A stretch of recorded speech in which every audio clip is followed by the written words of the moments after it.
Hello and नमस्ते दोस्तों। Learn with RDP tax update के इस चैनल में आपका बहुत बहुत स्वागत है।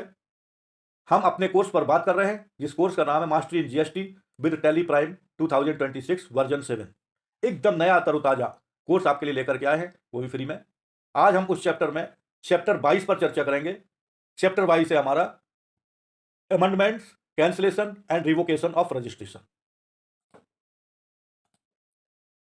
फिर सुन लीजिए, चैप्टर 22 में हम बात करेंगे जीएसटी रजिस्ट्रेशन में अमेंडमेंट की, कैंसिलेशन की और रिवोकेशन की।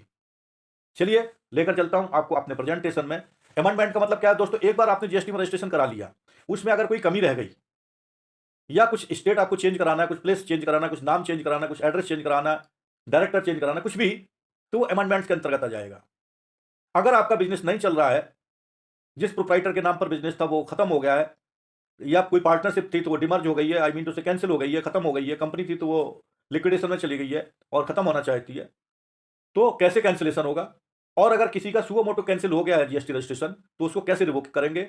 इन सब के बारे में इस चैप्टर में हम चर्चा करेंगे। लेके चलता हूं आपको अपने पोर्टल में। और अगर दोस्तों, अगर अभी तक आपने learn with RDP tax update को सब्सक्राइब नहीं किया है तो सब्सक्राइब जरूर कर लें, ताकि इतने इंपॉर्टेंट कोर्स से आप वंचित ना रह जाएं और अपने दोस्तों में इस कोर्स को जितना हो सके उतना स्प्रेड करें। ये एक भलाई का काम है, किसी भी दोस्त को कभी भी किसी भी चीज की जरूरत पड़ सकती है। तो दोस्तों, चैप्टर 22 से रिलेटेड आज जो हम कंटेंट समझने जा रहे हैं बहुत ही इंपॉर्टेंट, बहुत ही क्रूशियल है। ध्यान से सुनेंगे तो ही आपको समझ में आएगा, ध्यान से नहीं सुनेंगे तो आज का चैप्टर आपको बाउंस होने वाला है। ध्यान से सुनिएगा दोस्तों। अमेंडमेंट इन जीएसटी रजिस्ट्रेशन, जैसा कि मैंने शुरुआत में चैप्टर में ही बता दिया कि आपने रजिस्ट्रेशन करा लिया और कोई कमी रह गई, तो उसे कैसे सही करेंगे। तो जीएसटी में रजिस्ट्रेशन दो तरीके से होता है अमेंडमेंट, एक तो कोर फील्ड में और दूसरा नॉन कोर फील्ड में। मैं चाहता हूं कि आपको जीएसटी में लेकर के चलूं और आपको दिखाऊं कि किसमें क्या जरूरत है। Amendment in GST registration refers to making changes in the details already submitted at the time of GST registration. क्या समझ में आया? हम कोई संशोधन करना चाहते हैं अपने ऑलरेडी रजिस्टर्ड सर्टिफिकेट में, जो हमने जीएसटी में रजिस्ट्रेशन करवाया है उस रजिस्ट्रेशन एप्लीकेशन में हम कुछ मॉडिफिकेशन, कुछ अमेंडमेंट करवाना चाहते हैं। तो अमेंडमेंट का मतलब जीएसटी रजिस्ट्रेशन में यही है कि हम जो ऑलरेडी रजिस्टर कर चुके हैं उसकी किसी डिटेल में हमें चेंज करवाना है। तो एज पर जीएसटी लॉ, कोई भी व्यक्ति जो जीएसटी में रजिस्टर्ड है, उसे अपना कोई भी चेंज हुआ है, समय समय पर जीएसटी पोर्टल पर जाकर के जीएसटी रजिस्ट्रेशन -14 फॉर्म को भर करके उस अमेंडमेंट को अंजाम दे देना चाहिए। अमेंडमेंट दो तरीके से होते हैं, एक कोर फील्ड में होता है और एक नॉन कोर फील्ड में होता है। कोर फील्ड क्या है और नॉन कोर फील्ड क्या है? कोर फील्ड में जो इंक्लूड है वो है legal name of business. Legal name का मतलब है, अगर आप प्रोप्राइटर हैं तो आपका जो पैन कार्ड पर नाम लिखा है वो आपका लीगल नेम हो जाएगा। पार्टनरशिप है तो आपके पैन कार्ड पर जो नाम लिखा है वो आपका लीगल नाम हो गया। तो कोर फील्ड में आता है legal name of business, address of principal place of business and addition और deletion of partners and directors which requires approval from the GST officer. तो जो कोर फील्ड में आपको चेंज करना है उसके लिए जीएसटी ऑफिसर की आपको अप्रूवल की जरूरत पड़ेगी। संबंधित डॉक्यूमेंट आपको अपलोड करने पड़ेंगे और जीएसटी ऑफिसर को सेटिस्फाइड करना पड़ेगा कि कोर फील्ड में क्यों चेंज किया जा रहा है। अब जो दूसरा अमेंडमेंट होता है वो होता है नॉन कोर फील्ड में। तो नॉन कोर फील्ड में क्या क्या होता है? नॉन कोर फील्ड में सबसे पहले तो आपको जीएसटी ऑफिसर को सेटिस्फाइड नहीं करना, उसकी अप्रूवल नहीं चाहिए। Non core field such as mobile number अगर आपको चेंज करना है तो नॉन कोर फील्ड में आती है, ईमेल आईडी चेंज करना है तो नॉन कोर फील्ड में आती है, बैंक डिटेल चेंज करना है तो नॉन कोर फील्ड में आती है, ऑथराइज सिग्नेचर चेंज करना है तो नॉन कोर फील्ड में आती है, कभी भी चेंज हो सकते हैं। अब करेक्ट अमेंडमेंट से क्या होगा और अमेंडमेंट में भी गलती करने से क्या होगा, फिर से अमेंडमेंट करना पड़ेगा। तो अमेंडमेंट करते समय हमें यह ध्यान रखना चाहिए कि अमेंडमेंट करेक्ट तरीके से हो। उससे क्या होगा कि आपका कंप्लायंस इंश्योर हो जाएगा, आपकी पेनाल्टी नहीं लगेगी, स्मूथ फाइलिंग ऑफ रिटर्न्स आपका होता रहेगा और जीएसटी का इनवॉइस एरर फ्री बनेगा। जीएसटी पोर्टल में समय समय पर जो भी बदलाव आपके बिजनेस में हो रहे हैं, अगर वो आप अमेंडमेंट के थ्रू करते रहते हैं तो जीएसटी और आपके बीच में एक ट्रस्ट बिल्डिंग का काम होता है। टैक्स अथॉरिटीज आपको बहुत ही ट्रस्टवर्दी मानने लगती हैं। तो दोस्तों, अमेंडमेंट हमने समझा कि क्या होता है। अमेंडमेंट कुछ नहीं, सिर्फ जो आप रजिस्टर करा चुके हो उसमें कोई चीज को अपडेट करना है तो वो अमेंडमेंट में आता है। अमेंडमेंट दो प्रकार का होता है, कोर फील्ड 1 और core non core field. Core field important होती है, जीएसटी का ऑफिसर का अप्रूवल चाहिए होता है, 3 ही आइटम होते हैं उसमें, डायरेक्टर चेंज करना है और नाम चेंज करना है बिजनेस का, और प्रिंसिपल प्लेस ऑफ बिजनेस वो चेंज करना है। बाकी सब कुछ आप नॉन कोर फील्ड में चेंज कर सकते हो। अमेंडमेंट ऑफ जीएसटी रजिस्ट्रेशन बहुत ही अच्छे शब्दों में हमने समझा दिया। 2 चीजें याद रखनी है, आपका रजिस्ट्रेशन हो चुका है और आप समय समय पर कुछ चेंज करते हैं तो उसे जीएसटी पोर्टल में चेंज करते रहें। चेंज 2 तरीके के होते हैं, एक कोर फील्ड, एक non core field. Core field में 3 ही चीजें होती हैं, नेम चेंज होता है, एड्रेस चेंज होता है और डायरेक्टर चेंज होते हैं, पार्टनर चेंज होते हैं, प्रमोटर चेंज होता है। नॉन कोर फील्ड में मोबाइल नंबर है, ईमेल आईडी है, डिटेल्स हैं और बाकी जितनी भी डिटेल्स हैं वो नॉन कोर फील्ड में चेंज होते हैं। तो जो कोर फील्ड वाला है उसमें जीएसटी ऑफिसर की आपको अप्रूवल की जरूरत पड़ती है, उसके लिए पेपर अपलोड करने पड़ते हैं, और जो नॉन कोर फील्ड है उसमें पेपर अपलोड करने की जरूरत नहीं है। आप प्रॉपरली करेक्ट अमेंडमेंट करेंगे तो आपका स्मूथ सब कुछ चलेगा, रिटर्न भी आसानी से भरा जाएगा, इनवाइस आसानी से बनेगा, कंप्लाइंस आसानी से होगा। गलत भरेंगे तो आपको प्रॉब्लम आएगी। अब हम चलते हैं चैप्टर 22 के दूसरे पॉइंट पर, जहां हम कैंसिलेशन ऑफ जीएसटी रजिस्ट्रेशन की बात करेंगे।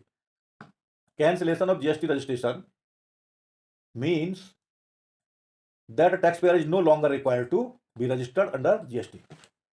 जब किसी टैक्स पेयर को जीएसटी के अंतर्गत रजिस्टर्ड रहने की कोई जरूरत नहीं रहती, no longer required to be registered under GST, तो वहां पर कैंसिलेशन की जरूरत पड़ती है, कैंसिलेशन ऑफ जीएसटी रजिस्ट्रेशन की।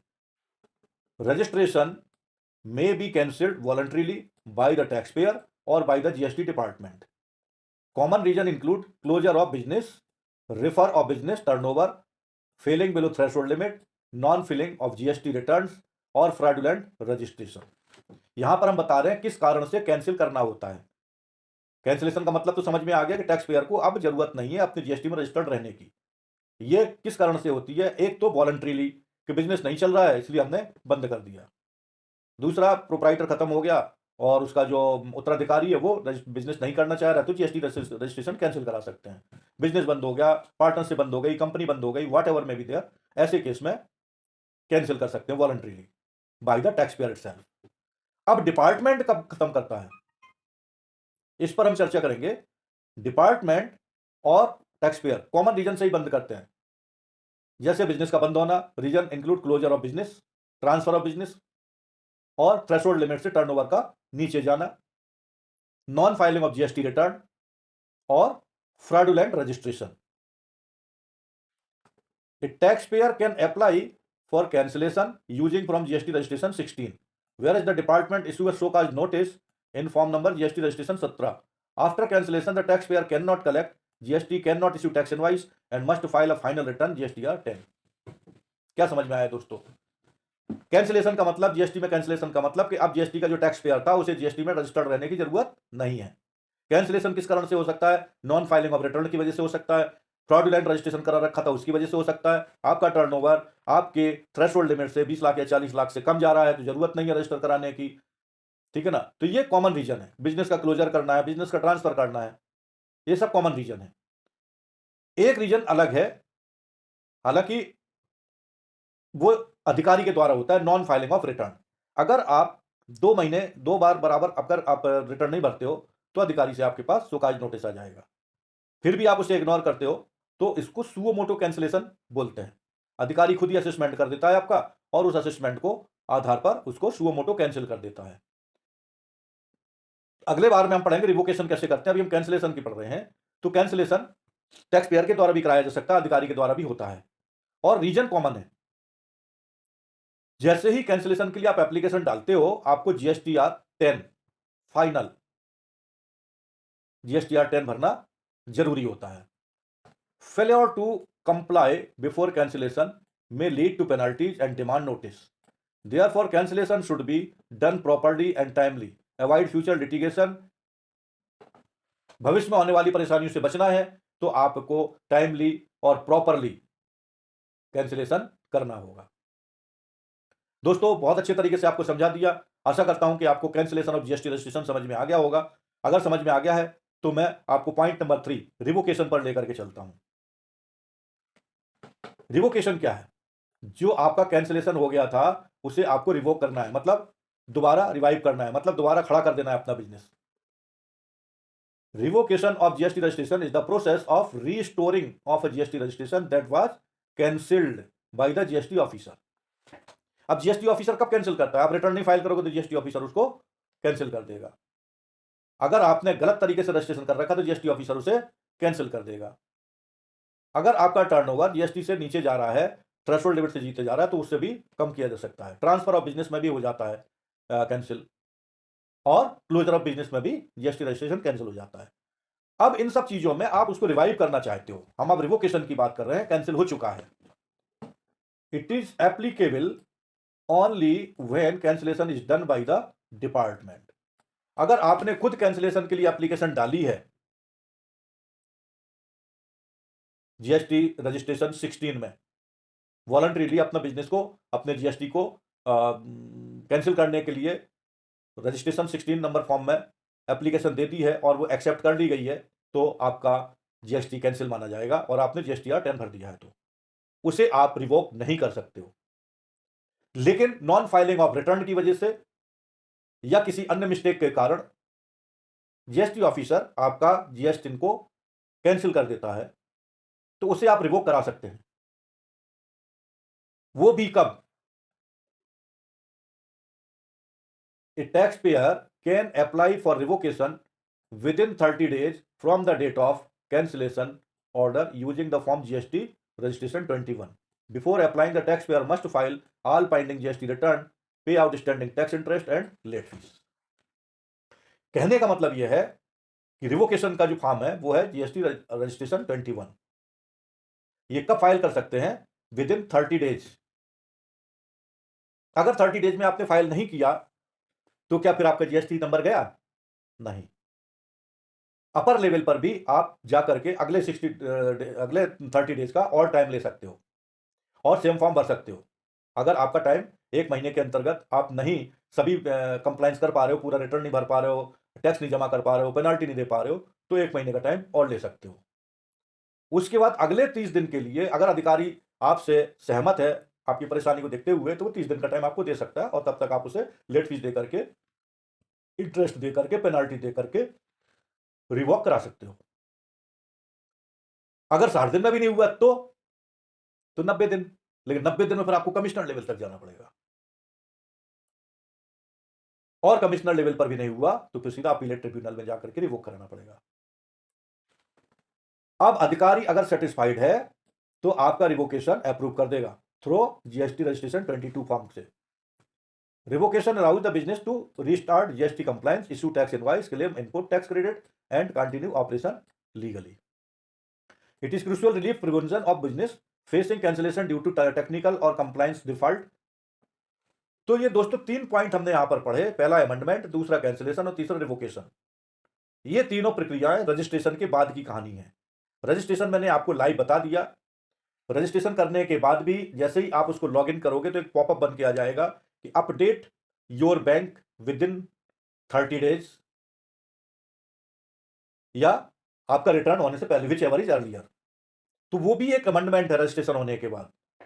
वो बैंक की डिटेल आपको अपडेट करनी होती है, उसको बोलते हैं नॉन कोर फील्ड, उसमें अधिकारी के अप्रूवल की जरूरत नहीं होती है। तो आप जैसे ही रजिस्ट्रेशन करेंगे आपको अमेंडमेंट की जरूरत पड़ जाएगी तुरंत ही।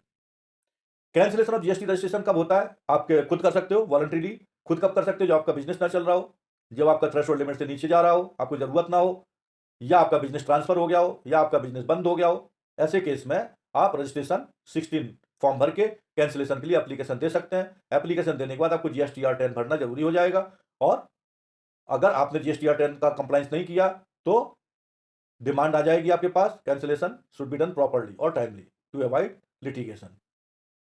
आप कैंसिल करवा दिया तो उसे रिवोक करवाना है।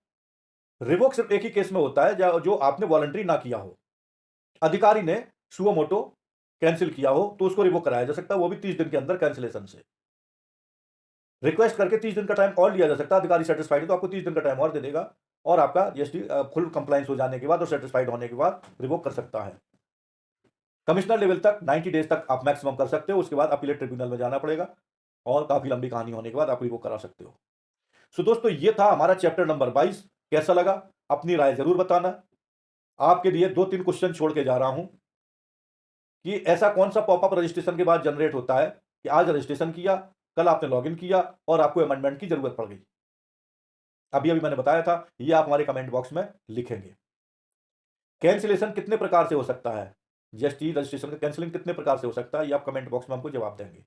तीसरा है रिवोकेशन ऑफ कैंसिल्ड जीएसटी, किस कंडीशन में हो सकता है और किस कंडीशन में नहीं हो सकता है। हम आपके आंसर्स का वेट करेंगे और आपके हर एक कमेंट का एप्रिसिएशन भी आपको देंगे। चलिए आज हम अपने चैप्टर को यहीं पर बंद करते हैं, मिलेंगे आपसे अगले चैप्टर में बहुत जल्द। नमस्कार।